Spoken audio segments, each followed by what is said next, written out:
Мы находимся в парке, курорт Алматы, южная часть Казахстана. Потому что этот выпуск полностью посвящается восхождению горы к озеру Бао. Бао – это большое алматинское озеро. Каждый первый казах нас спрашивал: вы были на Бао? Мы не могли туда не отправиться. Ну все, отправляемся на остановку, по пути я все расскажу. А на остановке мы встретили охотника ловчими птицами с крупным беркутом на руках. Мы отправляемся на 28-м автобусе, который довезет нас практически до подножия гор.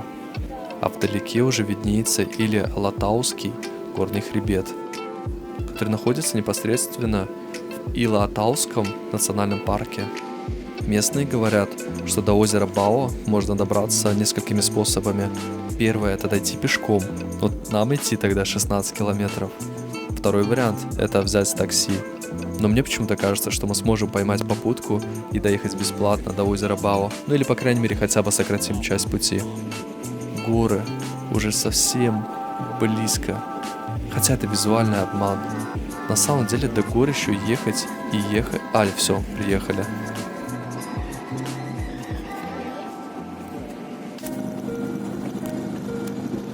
Я давно не видел, честно сказал. Видите, после снега я даже думал, здесь подставил, здесь даже не подставил. Нам повезло, и мы нашли дедушку, который отправляется на Бао, но он едет на «Жигулях», но он согласился нас взять троих. Если честно, я не представляю, как мы заедем в горы, тем более я не уверен насчет резины. Ну нет, труба же оттаяла, там тропа идет, сначала пологи, а потом уже нормально. К сожалению, или к счастью, дедушка все-таки передумал ехать, потому что он не стал рисковать. Но буквально прошла меньше 1 минуты, и мы нашли следующую машину. И в этот раз это что-то типа джипа.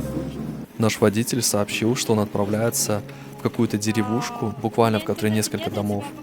И эта деревушка находится, буквально в полкилометрах, наверное, или может даже меньше, до озера Бао.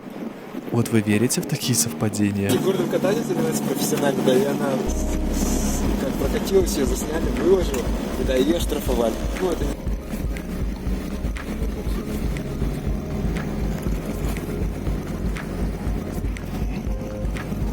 Некоторые легковушки, они не могут заехать в горы, поэтому я сейчас замедлю, чтобы вы вот увидели этот кадр. Но на самом деле это лучше они развернутся здесь и отправятся вниз, чем произойдет какое-нибудь несчастье уже в горах. А тем временем мы поднимаемся все выше и выше и выше. Как говорится, круче гор, только горы. Периодически мы еще делаем остановки по просьбе трудящихся, чтобы осмотреть местности.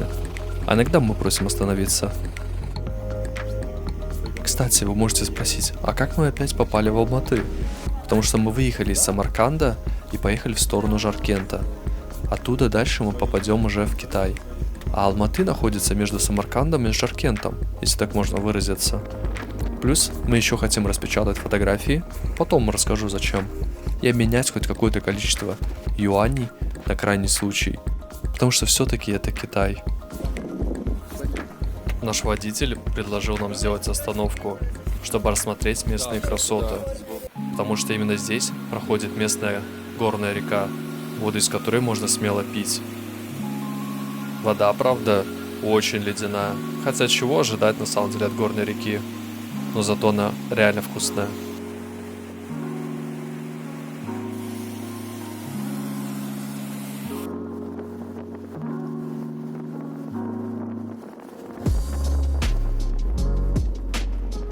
Я первый раз в горах, и, если честно, в горах у меня очень интересное чувство.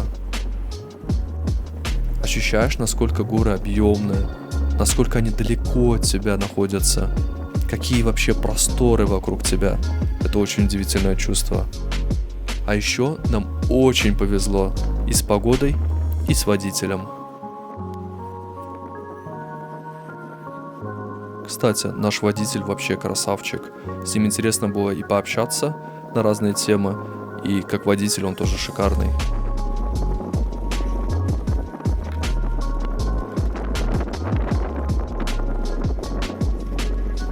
Обратите внимание на трубу справа.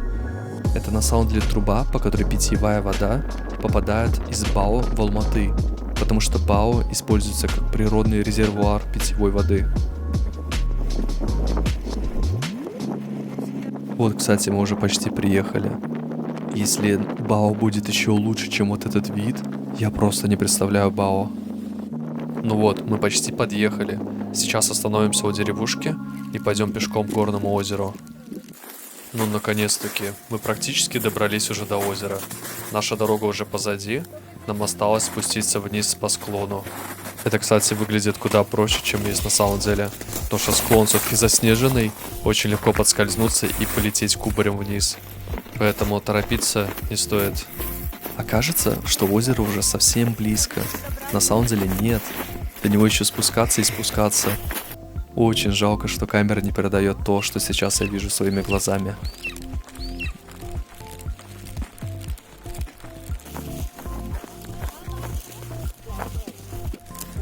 С этого камня открывается шикарный вид. Вот ради этой вот панорамы мы и проделали этот путь. Я не могу сказать, что он был нелегкий, но он того стоил однозначно, даже если мы прошли бы пешком. Давайте попробуем спустимся к воде, посмотрим на воду. Вау, вода такая прозрачная. Еще раз повторюсь, что это водохранилище.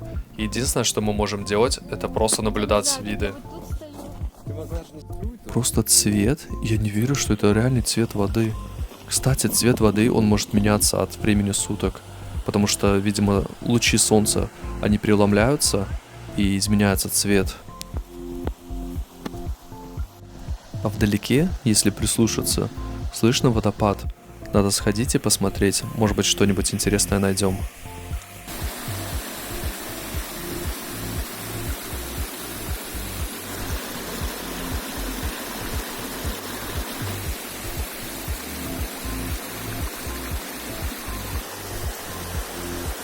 Жалко, что не взял какую-нибудь бутылку, которую можно было бы наполнить чистейшей горной водой, так скажем, прямо от производителя. Мне кажется, что алматинцам очень повезло с водой, потому что вот эту вот воду они пьют из крана. Ну, правда, конечно, она проходит по просто километрам труб, но тем не менее, эта вода попадает в кран. А ведь сколько миллионов людей платят за бутилированную воду. Алматинцы, братья, я реально за вас очень рад. Почему-то вспомнилась фраза «в здоровом теле здоровый дух». Шикарный вид и отличное качество воды.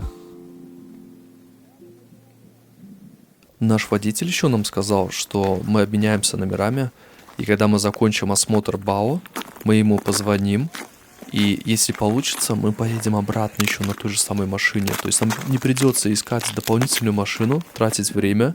Ну и в принципе, как я понимаю, нашему водителю тоже было интересно с нами пообщаться. На Бао, мне кажется, мы провели, наверное, уже час, потому что время как-то летит незаметно. Тем более такая красота. Мне кажется, такую красоту можно просто рассматривать бесконечно. Нам позвонил наш водитель и сказал, что буквально через 10 минут выезжает. Поэтому мы со всех ног побежали, чтобы успеть с ним еще раз увидеться. Ну как увидеться, на самом деле, поехать вниз вместе. Поэтому мы отправляемся сейчас вниз. Кстати, чем ближе мы были к верхушке, тем больше было серпантинов и таких опасных поворотов на 180 градусов. И сейчас они, допустим, очень скользкие, поэтому далеко не каждый автомобиль здесь может уже проехать.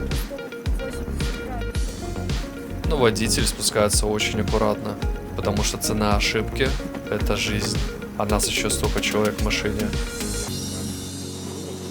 Если честно, я не представляю, как мы прошли бы вот эти 16 километров в одну сторону, тем более в горы, а потом еще 16 километров вниз. Вниз еще ладно, но подниматься вверх 16 километров, точнее расстояние 16 километров и еще высота над уровнем моря, то есть это тоже нужно учитывать. На пути нам попадались трубы, из которых сочилась вода, и множество водопадов. На самом деле, вот этих водопадов очень приятно постоять и почувствовать эту мощь природы. А вы помните свое первое восхождение в горы? Потому что вот это мой первый опыт, и я его никогда в жизни не забуду. А помните ли вы свой? А вот эта огромная стенка, если честно, я не помню, для чего она. Но у меня сейчас есть предположение, что это для того, чтобы оградить от всяких оползней и от всякой грязи, того, что может падать сверху вниз. кстати, это же эти юрты, которые мы приезжали, я не успел их заснять. Как мне сказали, вот эти юрты, здесь можно снять юрту на ночь и переночевать прямо вот у подножия гор.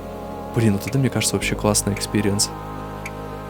Мы сделали последнюю остановку перед городом у водопада, и я нашел несколько кусочков просто прозрачного льда. Я не знаю почему, но вот он ощущается немножко по-другому. Он не ощущается, как обычный лед. Этот спешл выпуск был посвящен исключительно восхождению в гору. Как можно вас вдохновить на путешествие? Ну, меня очень сложно путешествовать. Я очень